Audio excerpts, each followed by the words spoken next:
ازيكم يا شباب؟ ان شاء الله هنشرح في الفيديو ده كل الاسئلة اللي بتدور في دماغك عن كيفية التقديم على منح مدارس اليو دبليو سي، وهنجاوب على كل الاسئلة اللي هتساعدك تعرف اكتر عن مدارس اليو دبليو سي. فلو انت مهتم كمل الفيديو معانا.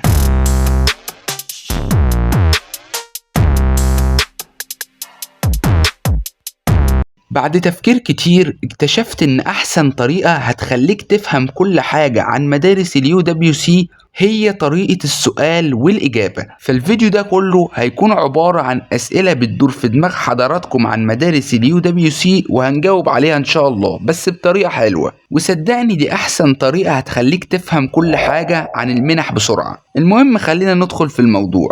اول سؤال معانا وهو ايه هي مدارس اليو دبليو سي؟ أول حاجة هي اسمها مدارس الأمم المتحدة، وهي حوالي 16 مدرسة في 16 دولة حول العالم. فأنت هيدور في دماغك سؤال في النقطة دي، وهو دي 16 مدرسة مش مدرسة واحدة. طب وأنا بقدم في المنحة إيه أحسن بلد أقدم عليها؟ طب أني مدرسة فيهم تعليمها أحسن وشهادتها أحلى؟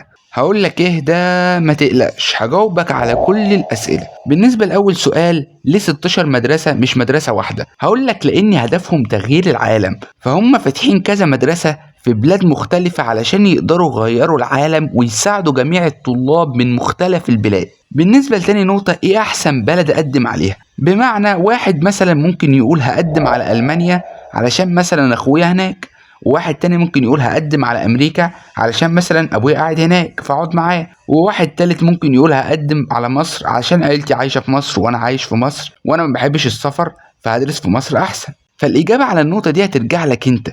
فانت هتقول لي ايه هم ال 16 دوله اللي فيهم المدارس دي؟ هقول لك كل الدول هتعرفها من موقع المنحه، وطبعا هسيب لحضراتكم موقع التقديم على المنحه في الوصف واول تعليق. بالنسبه لتانية نقطه معانا وهي ايه احسن مدرسه فيهم من حيث التعليم والشهاده، هقول لك ال 16 مدرسه دول بيدرس فيهم نفس المنهج بالظبط، مفيش اي اختلاف.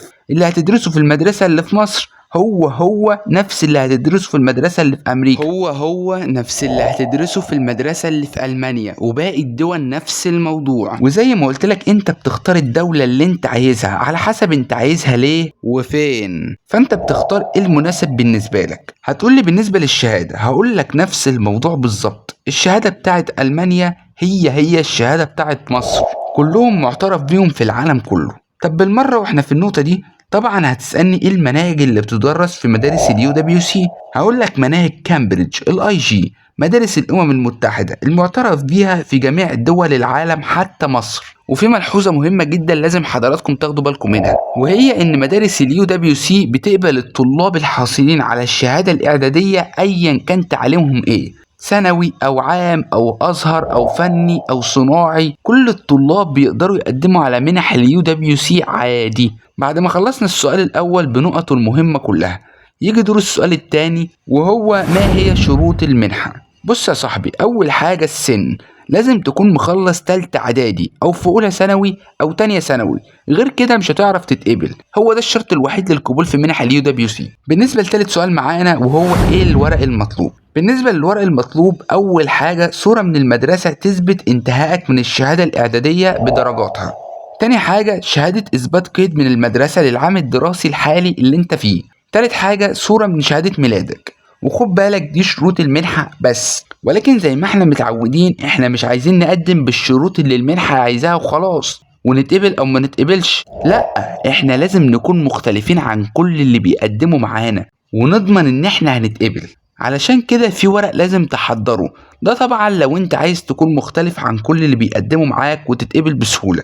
أول حاجة خطاب توصية. تاني حاجة شهادة من أي مدرس في المدرسة تثبت حسن السير والسلوك بتاعك. تالت حاجة شهادة من مدرس الألعاب بتاع المدرسة بتاعتك تثبت تطوعك في الأنشطة الرياضية داخل المدرسة طول فترة المراحل الدراسية اللي انت كنت فيها.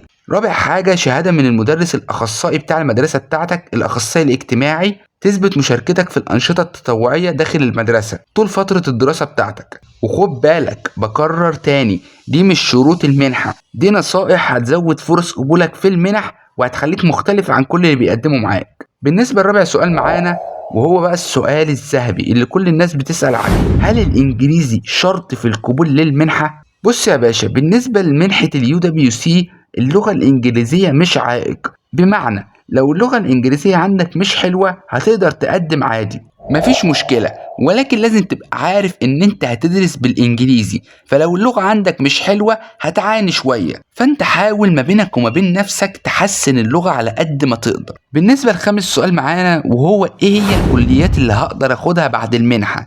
وهتكون فين؟ وهل المنحة بتساعدني إني آخد منح بكالوريوس ولا لأ؟ بص، عايزك تركز معايا علشان الجملة اللي هقولها لك دي هتفهمك كل حاجة. بعد ما بتخلص المنحة بيكون معاك شهادة تثبت انتهائك من المرحلة الثانوية، وبتكون شهادة معتمدة ومعترف بيها في جميع أنحاء العالم. هتقولي يعني إيه؟ وكمان أني تخصص؟ فمفيش مشكلة في الحتة دي، أنت بتختار اللي أنت عايزه. فالبعض هيتساءل دلوقتي وهيقولي طب كده المنحة ملهاش لازمة؟ بص يا باشا، لو تفتكر أنا قلتلك أنت بتدرس مناهج الأي جي، هتقول لي يعني ايه؟ هقول لك ببساطه ده منهج التعليم المتبع في جميع دول العالم الا للاسف الدول العربيه زي مصر وغيرها. هتقول لي يعني ايه؟ هقول لك يعني هتقدر تاخد منح بكالوريوس بسهوله جدا جدا، بس بالشهاده اللي انت هتاخدها من اليو دبليو سي، علشان انت اتأسست ودرست المناهج المتبعة في امريكا واوروبا. فلو انت قدمت على منح بكالوريوس للدراسة في اوروبا هيختاروك انت عن غيرك.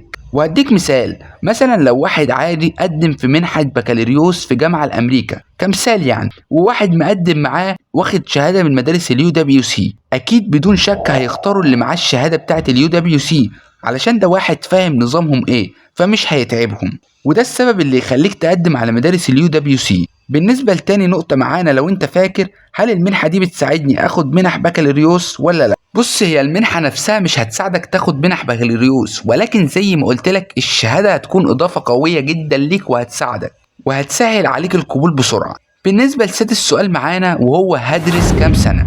بص، انت هتدرس سنتين 2 بس، وبعد كده بتاخد الشهادة السنوية المعتمدة في العالم كله. بالنسبة لسابع سؤال معانا، أقدم ازاي على المنحة؟ هسيب لحضراتكم لينك الموقع بتاع المنحة في الوصف وأول تعليق، وعقبال ما أعمل فيديو عن طريقة التقديم هسيب لحضراتكم فيديو في الوصف هيعرفك طريقة ملء الابليكيشن وهيساعدك في التقديم. بالنسبة لسابع سؤال معانا، هل المنحة جزئية أو كلية؟ يعني لما انت بتقدم على المنحة هل في فلوس بتدفع ولا انت بتاخد المنحة كلها مجانا ما بتدفعش فلوس؟ السؤال ده اللجنة بتاعة المنحة بتحدده بعد ما بيشوفوا الطالب ويعرفوا عنه كل حاجة، هم بيحددوه على حسب الحالة المادية بتاعة والد الطالب. انا كده خلصت الاسئلة اللي اغلب الطلاب بيسألوا عليها، وانا متأكد ان في اسئلة كتير بتدور في دماغك دلوقتي، فانت اي سؤال واقف معاك ايا كان ايه اكتبولي في التعليقات وان شاء الله جاوب على كل الاسئلة.